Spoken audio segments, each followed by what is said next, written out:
So yes, welcome everybody to our Meet the Mentor. Today I will be hosting Merill Comeau, and we'll be talking a little bit about her work and what she does as an artist, and also talk about what she likes to do in terms of teaching and mentoring and that all those kinds of things. I have received her bio and CV, and it's a very long list of things in there. So I will try to quickly summarize some of the things from there, but it's posted on her website. So if you want to go in depth and take a look at that, you're welcome to do that. Merill has been featured in over 80 exhibitions at venues like the Fuller Craft Museum, Danforth Art Museum, Attleboro Art Museum, Museums of Old York, Maine, Center for Contemporary Craft in Pittsburgh, Pennsylvania, and many, many more. The Institute of Contemporary Art Boston Lab has hosted her interactive project, Threads of Connections, in 2020. She has completed over 15 private and public commissions. Her work is included in the collections of Beth Israel Deacon's Medical Center, Children's Hospital of Boston, and many, many more. There's quite a few hospitals in there.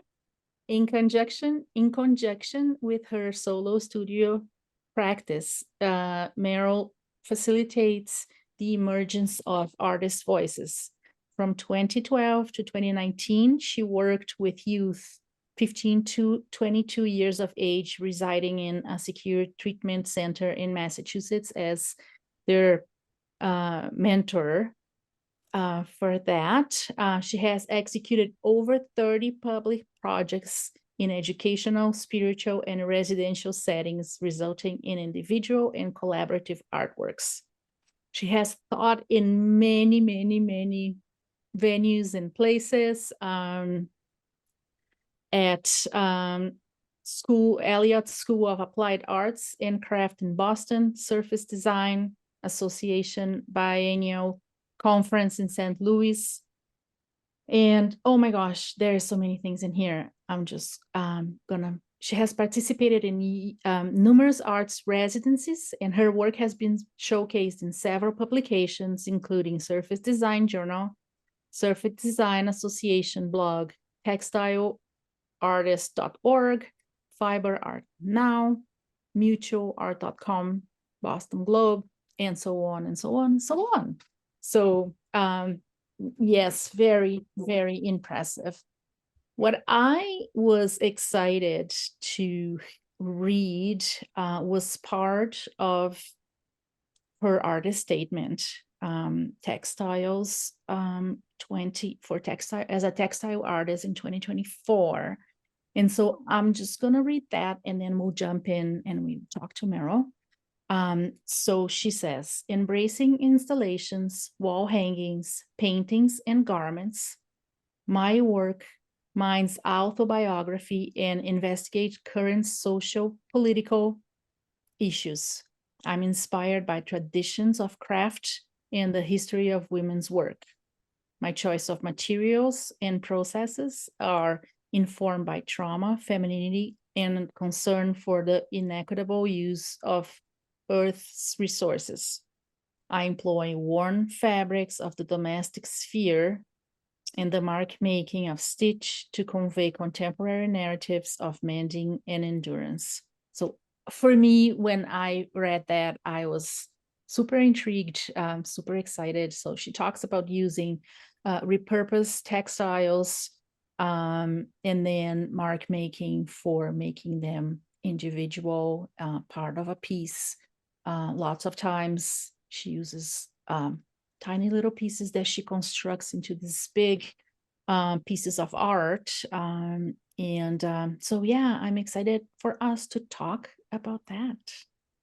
Hi, Merill. Hi, thank you for having me. Yes, we're super happy at Mastrius that to have you as one of our new mentors. So Yeah. Yeah. So do you want to talk a little bit, like, should we start and talk a little bit about your work? And everybody that's on the call, like if you have questions, just interrupt, ask questions, or you can put questions in the chat and I can read them out. Great. Yeah, about my work, I I'll to give you a little bit of my background. I did arts administration when I first got out of college with a degree in social theory, and I did arts administration because I was always trying to balance a life which had art but also social justice. So I went into arts administration, but for a number of years, and but then and felt I wasn't able to integrate enough creativity into that job. I mean, there's you have to be creative but not visually creative. So I went back to school actually for something practical. I went to school at night for architecture, and it was halfway through like a 6-year architecture program when I had my first child. So the architecture program required that you work in the field during the day and go to school at night, and the baby just didn't fit in. So I took a break from that, and I actually it was because I had been required to work in the field.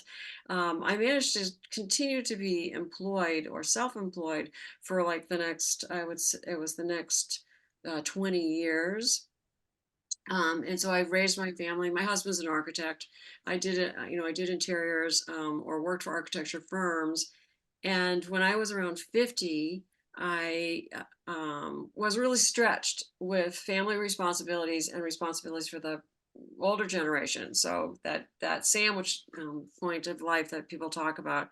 And I stopped my practice for a while and was managing a lot of health things for other people. And I just thought I was going to lose my mind. So needing some way to express myself. So I started working with textile collage because I had a lot of those sorts of materials on hand. I had a sewing machine, and I had a lot of fabric samples and children's clothes that they'd grown out of and so forth. So, and that very first piece was a triptych. It was pretty wide, over 6 feet wide, but it was made of 3 panels. And it was really visually expressing it was called In Between. It was visually expressing like the weight of some responsibilities and the irritation of other responsibilities, and really being in the middle there. And that piece got shown and immediately. So I just took off from there. So as I never fully went back to my design practice.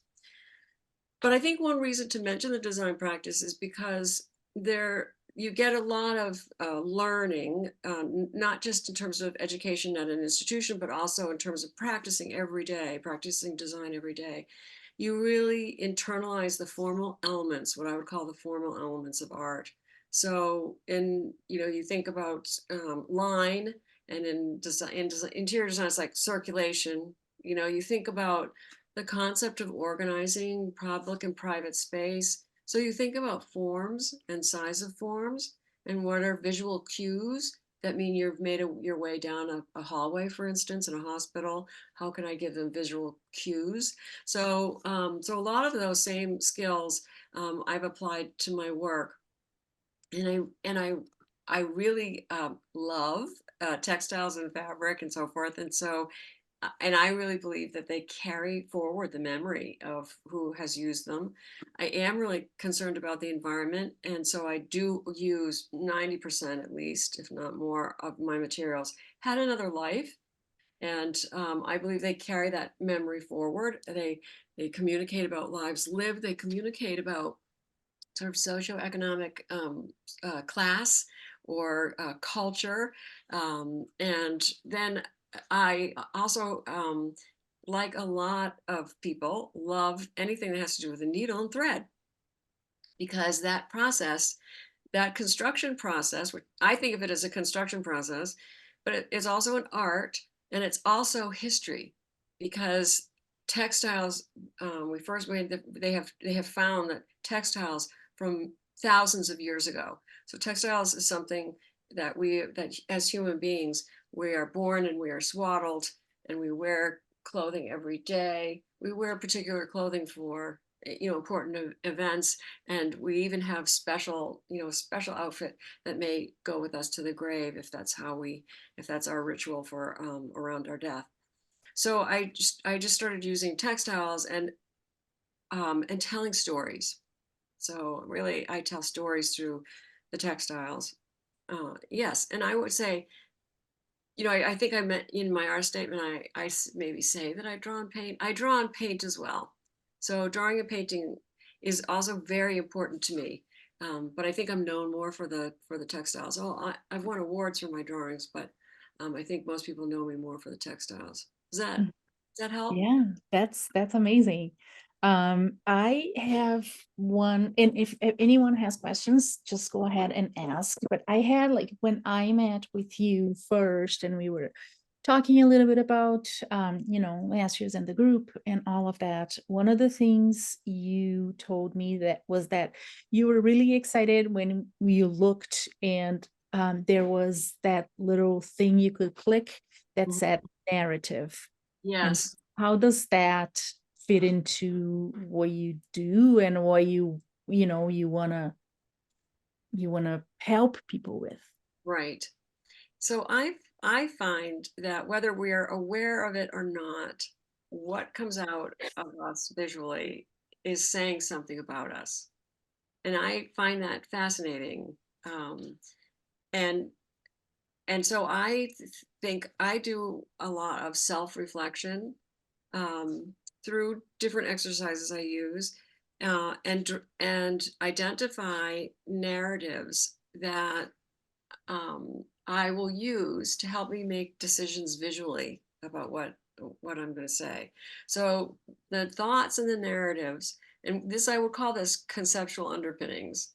So the thoughts and the narratives that I'm coming up with through self-reflection are do not necessarily translate literally into a particular color, but they may influence why I might choose a particular color. I like it because, for practical reasons, it helps you with your decision making. So I teach this method a lot, and sometimes people will use some of my methods for the self reflection, and they never really feel the need to go back and refer to it. But I have them code, their self reflections in a way that it's easy to go back to the most important elements. And a lot of people do find that as you're going through a process of making a piece, sometimes you hit a threshold that's hard to get over. And when that happens for me and for my students, they go back to that writing and see if something in the writing helps them make that next decision. So for me, for fluidity of work and to be able to like get into the zone and just keep working, the writing has really been helpful.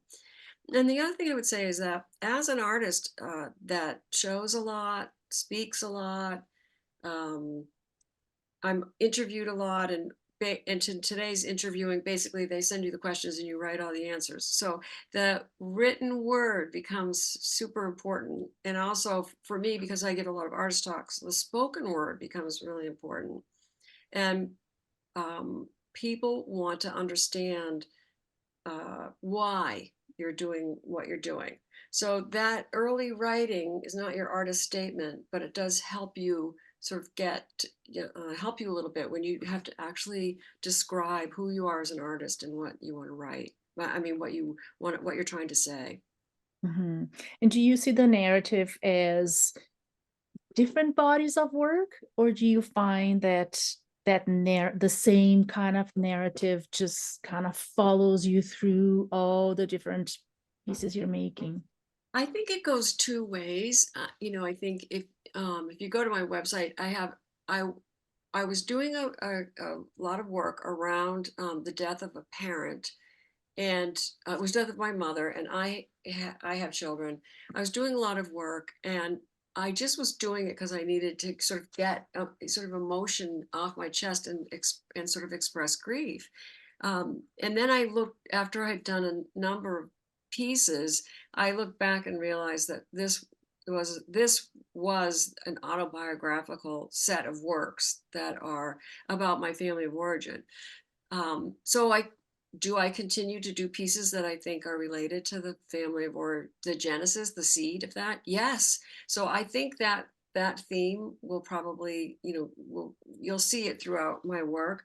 And so that theme, I didn't come up with it first. First, when I looked back on a series of my work, and this I think happens for a lot of artists, you have this impulse to make. And when you look back on the last three or four things that you've made, you all of a sudden recognize that there are threads of connection between them. And so you start to formulate your artist statement based on that. So I would say it happens both ways. Sometimes I know I purposefully, there's a piece in this section called absence on the website. It's called archive of specimens. Now that was very much, I wanted to do work on that particular vein. So yes, there'll be multiple works on that particular vein. So I'd say both, yeah. But it's a lot of, what do you, so sometimes it's about like, what is bothering you? Sometimes it's about what are you hopeful for? What are you hoping for? What are your dreams? And sometimes it's, I'm concerned about this thing that's happening in the world today.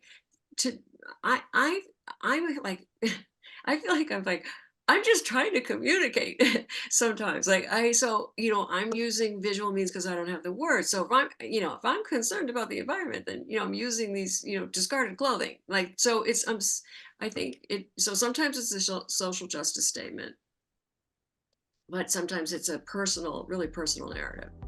Enjoying the video? Don't forget to like, subscribe, and click the bell to be notified when new Mastrius videos are added. I have one more question that I was thinking about as you're talking. I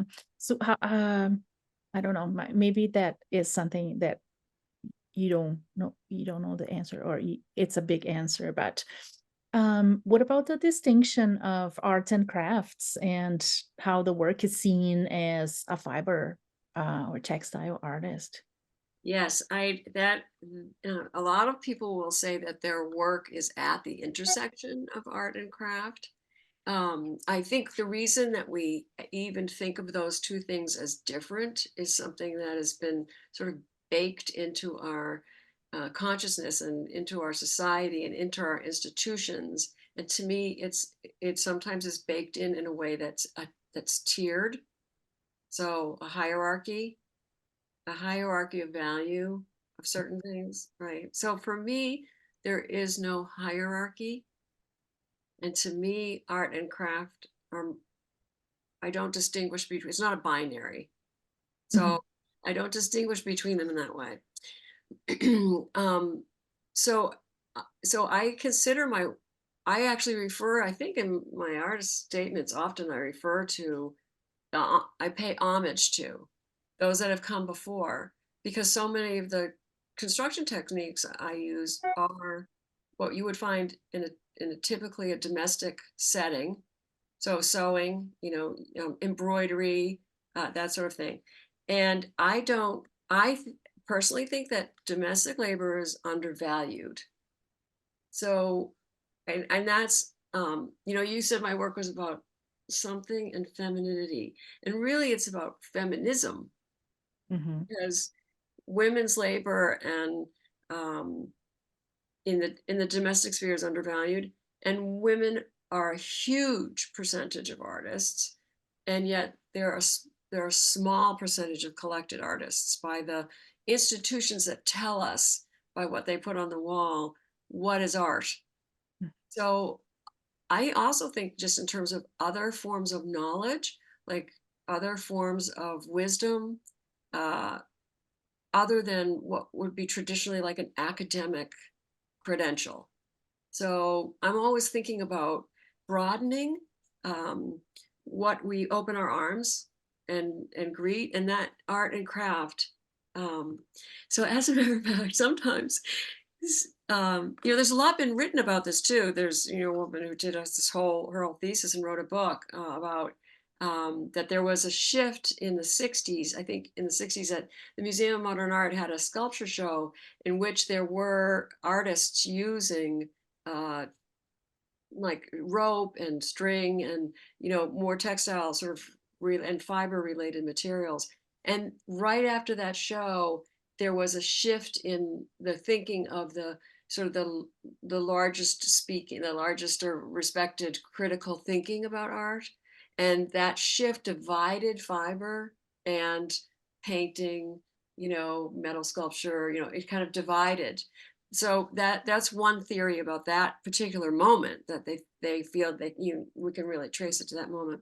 But I find that um, that I mean, I talk to friends who teach in academic places and so forth, or just other artists that use fibers out in the world, and they say they come up against that question, and I find that distressing that that we Mhm. that we are still talking about this, and so in 2024.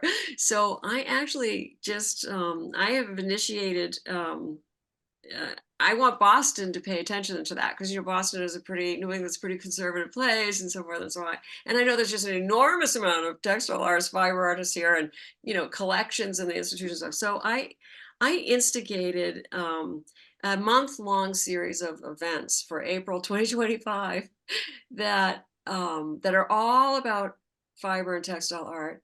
And so I have a group of 7 artists that are my advisory group, and I believe we're going to have 16 places in Greater Boston, museums and schools and residency program and classrooms, and that are all going to do programs about fiber and textile art. So to me, I wouldn't differentiate between craft and art. Everyone's under the tent. It's Yes. called Yeah. Gather. It's going to be called Gather. Like we're trying to like really have a broad tent. So you can be a lace maker. You can do sculpture out of the ropes that you pick up on the beach. Like it's all you can weave. You can be a quilter. Like all different guilds and professional organizations and museums and everything. We're really we're broadening the tent. Wow. That is quite something. Yeah. I should we like switch gears a little bit? Okay. We had some ideas to talk about more about, groups of artists working together and that kind of stuff. And so you have been involved with many different artist groups, right? What kinds of groups have you been involved with, and how do you think that benefited you and the other artists participating? Yeah, I think artist groups are really wonderful. And I've had a lot of different experiences of being, brought into an artist group, or initiating an artist group, facilitating an artist group, um, signing up, paying for an artist group, all different ways of being together with other artists. One of the things that I loved about the design field is you worked on a team.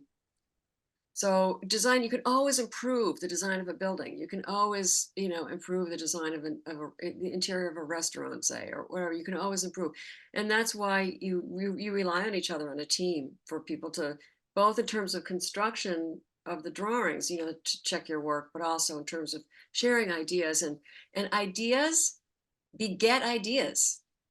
So it's just wonderful to be in a group. So I've done a number of different ones. There was an organization in Boston. It's still there. It's called Arts and Business Council, and they would do a sort of a 10-month or 8-month or something program for artists, in which so there was a lot about what I started this later, a little bit later in life than I didn't start it right out of college. So there was a really strict and steep learning curve. So I signed up for this program, and every 2 weeks there'd be a presentation, everything from like how to do your finances to websites to just all mechanics one needs for an artist, how to put together a portfolio.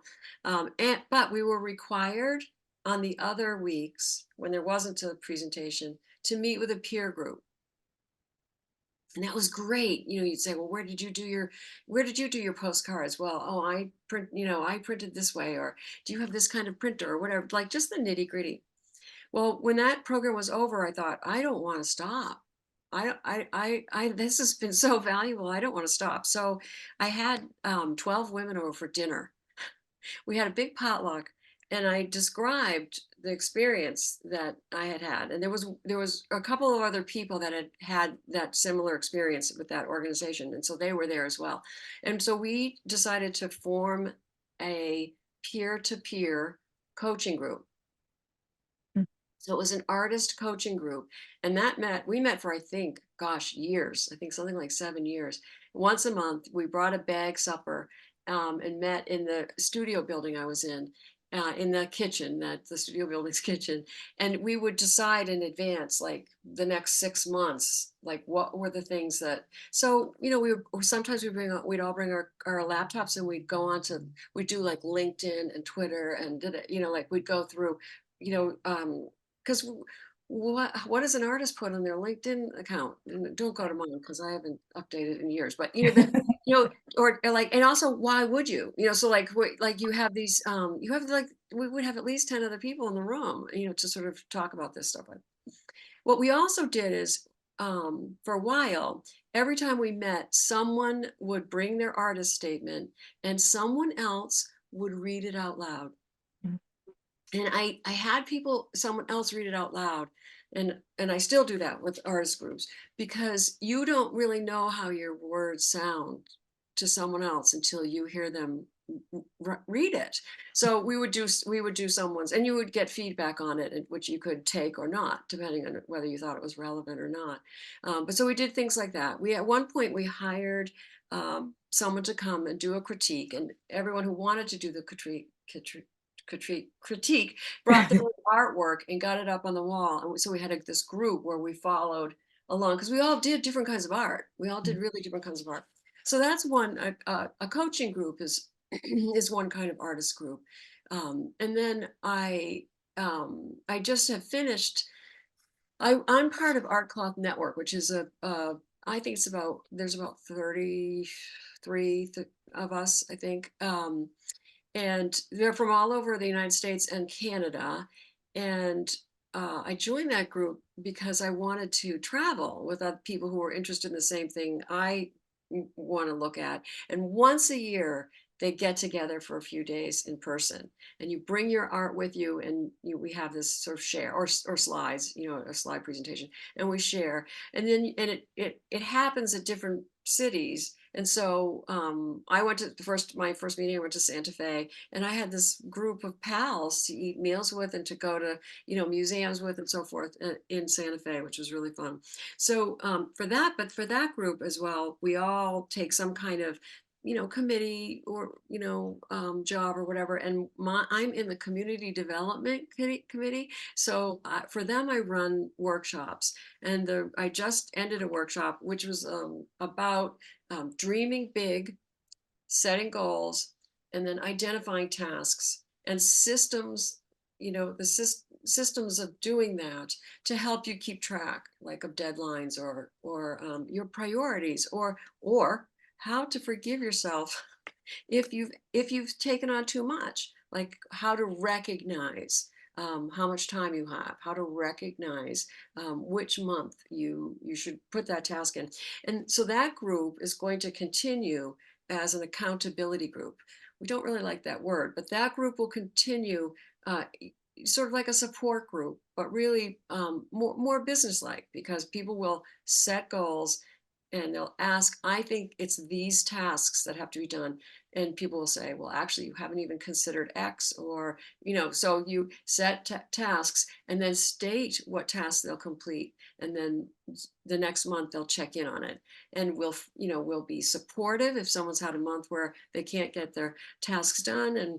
But there's something about stating intention, that in a group, that helps. So there are other sorts of artist group. I have a critique group.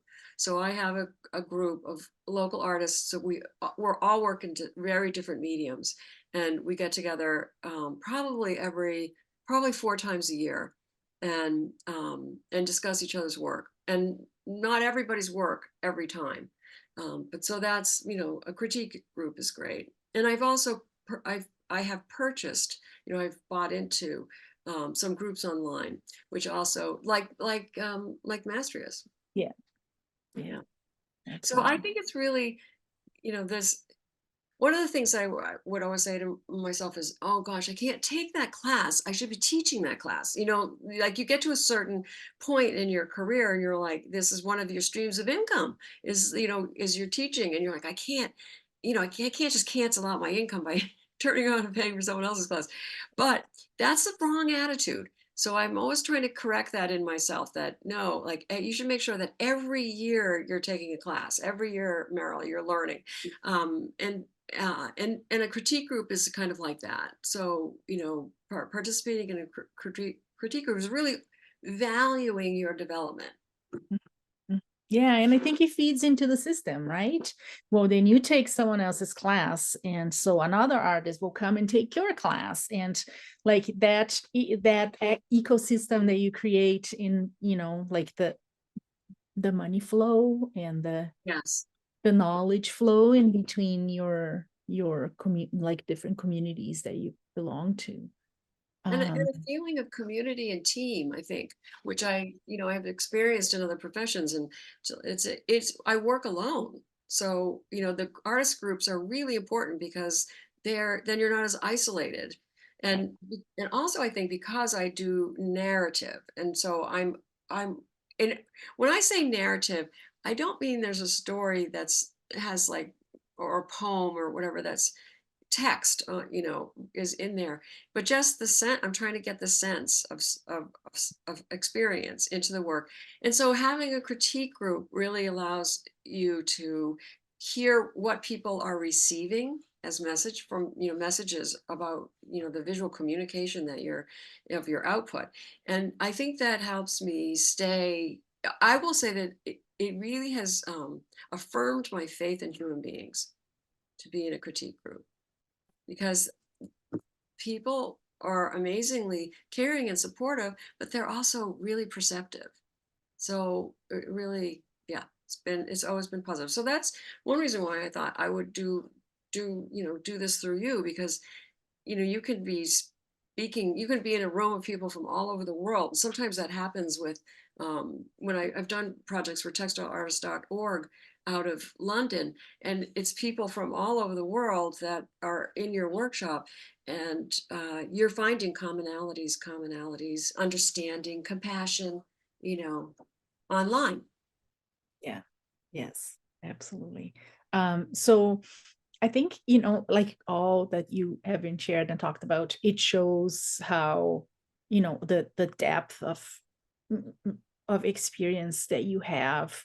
But one of the questions we have here that I have here is, what do you think makes you a unique mentor? And how do you hope that will influence or will how would that have help the people that are in this group with you? So I always do an evaluation when I teach, and what I've learned are my strengths are I am really good at creating a room that's safe. It's a room that's safe to make mistakes or to talk about something personal, or so I do like to create this really safe space to be yourself. Um, Also, my way of teaching is not top down necessarily. I mean, there are some times when I say, just stick with me here and be a good sport and try XYZ. And, we'll see what the result is. But really, I believe that listening is almost more important than what I say. I I can't mentor without, as a person and just my personality, I can't mentor without really knowing what it is that you are looking for, questioning, um, yearning for. don't know how to say, but have a sense of need. Like I'm really like, so that my feeling is to really be in a creative room and be a person of compassion and listening is even more important than what's said. But I also get a lot of compliments on what I say. So I know people value that too. But so people say, for one thing, seem to be particularly adept at asking the right kinds of questions to bring people from an idea to the visual representation of that idea. So that's one thing. And then the other thing is, I am a big believer in looking and looking and looking and looking at art. So I so I people say, I give great suggestions for who you might want to look at, or someone that's come before and has tackled that difficulty of that color, or tackled the difficulty of that paint surface, or whatever. So I would say that a lot of teaching is about demonstrating and teaching a technique. And to me, mentoring is much more about the individual and what specifically they need. Absolutely. Absolutely. And that's something that we really value in Mastrius, I think, is, of course, you're working with this amazing mentor, but you learn so much from your peers as well. They're in the same stage as you are and probably going through some of the struggles that you are. And so you find that support and lots of learning from each other, right? And Right. we get to see lots of mentors that always talk about like how much they have learned from, and it doesn't mean that it's a technical, right, but that they have also learned from the mentees. And yeah. Yeah, I think it's a great source of inspiration to to work with a group of artists and have everyone showing their work. Everyone's being inspired, including me. And I am a big believer in that there's wisdom in the room. So there are times when someone will come up with an issue, and I'll say, let's see how Susan handles that, because Mhm. really, the relationships that are formed can be just incredibly valuable. I'm pretty humble about myself. I think I'm in the room and I'm facilitating, but there's a huge amount of wisdom in the room, wisdom that I don't have. So I like uh, a lot of sharing. I have another question for you. If you could describe an artist that would join your group, what do you think their characteristics would be? I would go back to saying that in the same way that I hold myself to the standard of listening, I would say I think listening is really important. No, someone I really hope that when my group forms, that I'll find I have people who are really open and generous. Like I always imagine in my mind, like arms wide open, to go out into the world with arms wide open. And so I'm hoping that they're open. Um, and I'm hoping that people that not just an individual, but like people will feel they can be vulnerable. So, because I think that's the way to really make some progress is to be vulnerable. And one of the things that I always say with the group is, you know, I mean, there's a lot we don't know about ourselves, and the self-reflection helps us get to that. The self-reflection kinds of things we do, but we generally know whether or not we are the kind of person who leaps forward in a group situation, or we're the kind of person who hangs back and doesn't say much and watches, right? We generally know that about ourselves. And what I always ask for from my group members is those of you that are leap forward type people to try practicing being holding back a little bit. And those of you that hold back, you have to practice leaping forward first, because what I'm, you know, from what you want in a group is that there's a fairly even flow of attention and things like that. So, um, so that's not just the type of individual, but the type of all the individuals. Let's hope. And I'm trying to think what else. Which I think a love of art. I mean, hopefully everyone that comes into Mastrius loves art. I just, to me, art equals life. Like that. Yes, it took me a long time to get to this profession. This is the best profession I've ever been in. This is the first profession that uses all parts of me, my Mhm. heart, my mind, my body, so so I hope I get people. I hope that these individuals that come in do love art, and let's love it together, and pick each other up when art disappoints us, or when we struggle, or when we're fighting with our art. Let's do it together. Mhm. I love that. I really love that. I had one more question, and it is about um professional development, and like you've talked a lot about self-exploration and going deep and understanding who you are and how that reflects in your like how your art is a reflection of life and what you were doing as an artist and so on. um, can you tell us some of the activities and exercises that you might do to help people with Hmm. getting started on that? Because Hmm. I think a lot of, as an aspiring artist, an emerging artist, you start as being so focused on the technical ways of making art, right? How do you use the different kinds of paints? What kind of things are out there? How do you do your brushstrokes and so on, and apply all the design ideas and so on. And then as you progress, you get to that point that you're like, okay, so what is this actually about? Hmm. Why am I attracted to painting this and not this other, like doing landscapes and not figurative, or working with this kinds of materials? And it's so like you start to ask a little bit more of the why questions. And sometimes it's hard, I think, as an artist to know what's going on here. Like, I know Right. how to paint, right? Right.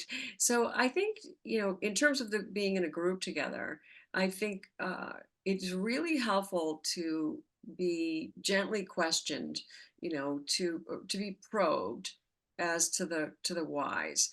And I think sometimes as a group, it's easier to unpack what and we're talking right now, we're talking about work that's already created. So it's sometimes and like, why am I always doing flowers? Sometimes it's easier in a group to unpack why you're doing a particular thing, and having a group sort of gently leading you through, you know, a compare and contrast, or just gentle probing questions about things. And meanwhile, either you or one of the other people in the group is taking notes. So I like someone to be able to talk about their work, be asked about their work, have a dialogue about their work, while someone else takes the notes and then sends them off, so takes a picture of them and sends them off to you or whatever. Because it is very hard to be in a dialogue and retain everything that's being said to you. So that's one of the little tricks. Another, I do use different writing exercises. So I'll have my favorite thing to do is have a particular prompt, and you write stream of consciousness about that prompt, and then we go back into that, no punctuation, capitalization, none of that is important. And we go back into it and we circle certain phrases. So what was compelling about that story that you just, the answer to the story was the answer to the prompt, finishing the prompt was a story about something you did with your father. And so you're writing all these descriptive things down, standing on the dock with the fishing pole, da, da, da, da, da. So you go back into that story and you circle or underline something that you find particularly compelling, and you do a few of them, right? Because not everything that you're going to identify is something that you're going to be able to translate. And then as a group, we hear that phrase and we say, we go around the room like, I see the blue sea. And someone else says, what I see is what comes to my mind visually is the form of a fish, the tail.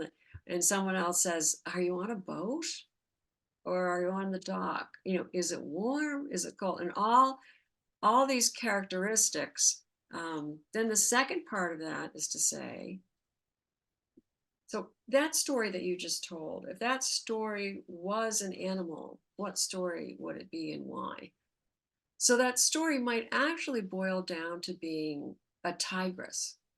Like, I really wanted to catch that fish, and then we ate it for dinner. So it isn't necessarily a one-to-one relationship with what you wrote as the nouns or the adjectives to what we decide represents it. And even once we've decided what represents it, you're not necessarily, we're going to take that tiger and say, how can I abstract the idea of tiger? So am I faithful to the colors of a tiger?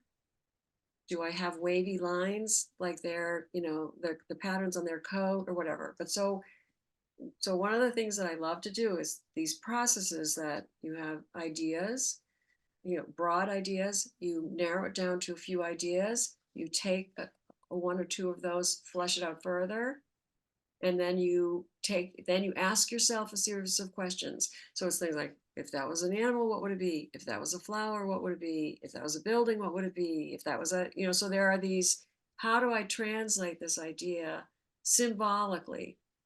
So if that was a color, what color would it be? If that was a form, what color would it be? If that was a line, what would be the characteristics of that line? So is the line wavy? Is the line jagged? So we'll talk about those things. This is all happening in your sketchbook. And then from there, you're making a mark, or you're cutting a piece of paper, or in my case, tearing a piece of cloth, or picking a certain pattern of cloth. But you're basically slowly working from an idea into visual communication. So does that sort of give you an idea? It's that sort of exercise that I do. That's one of them. Very cool. Great. What else? Does anyone have questions? I love that. Asking the questions, right? Knowing the questions to ask about your work and about where you are as an artist. And I find it hard sometimes to just get started. Yes. Yeah, right. Well, I'm hoping that my group will actually would like to take a stab at artist statements, or has an artist statement they want to revise, or is doing a different kind of work, and so they need a new artist statement or whatever. But so I'm hoping that kind of work we'll be able to do as a group. And so that you could come in with 3 bullet points, and we can take that as a group together and help you flesh it out to a paragraph for an artist statement. So you could come in with one concept and we could flesh that out in terms, because one of the other things I notice when I work with artists on their artist statements, a lot of times artists did something before. Like me, I did something before. And so if we can go through a process of really looking at who you are in all aspects of life, sometimes we can actually flesh out your artist statement. So I had one person who worked in libraries for years. And so we saw, once we knew that about her, we saw that there were concepts, on how libraries are organized or why they're there, or whatever, that actually informed her visual practice. So it's things like that you're looking at your artwork and you're kind of, you might be kind of stymied. And in a group, we can push that forward. So I'm hoping that people are interested in that, and as well as, visual critique is hugely important. So I'm hoping that we're doing that. But I'm also hoping that we're think about some of these other things. There are all kinds of, I continue to have to write, sort of like, to figure out, where do I want to show next, or how do I want to write a proposal, or so, you know, yes, I've had a lot of success, and I'm happy to share, my experiences. But everybody, including me, is still trying to develop their artist career. So we could help each other with artist statements, but there's a whole lot of other things we could also talk about. How do you organize your CV? How do you organize your photographs? I mean, there are, so that, to me, I'm open to having a group that really is sort of whole, has a wholeness to it, that Yeah. we can Yep. meet the needs of what is asked for. So you might have a month where you don't have any new work, and you could think, oh, so glad, but not this week. I can get to my art, we could talk about my artist statement or my CV or whatever. So people can use the time, which in the way that it's most effective for them. That's great. What else? There's so many things we talked about. I think this is amazing. And that's something that, as a group, I guess, in the beginning, you take a lot of time to get to know each other and so on. But as people get more comfortable in the group and with the members, then you get to make these decisions of, well, what next, and how do you, as a group, what we would like to see come up on the next session, and so on. One thing that is, so usually how the groups work, we'll meet for 2 hours once a month with Merill. And then we do what we call a mid-month meeting, which is only the members of the group without the mentor. And so then we have time to talk about those kinds of things, like what would you want to talk more? Or people sometimes will bring their art and say, oh my gosh, I've been working on this piece and it's so hard and I don't know what to do. Mhm. Or sometimes sometimes you need to process what you heard in the previous meeting. So it's nice to know there's a place to go do that. right, absolutely. Absolutely. And like, do that planning and create that bond between the group members. I know I have made many for life friends in different groups that I've been in. Yeah, and so usually that's how it works. So this group is scheduled for the first Thursday of every month from 3 to 5 Eastern time, 1 to 3 Mountain time.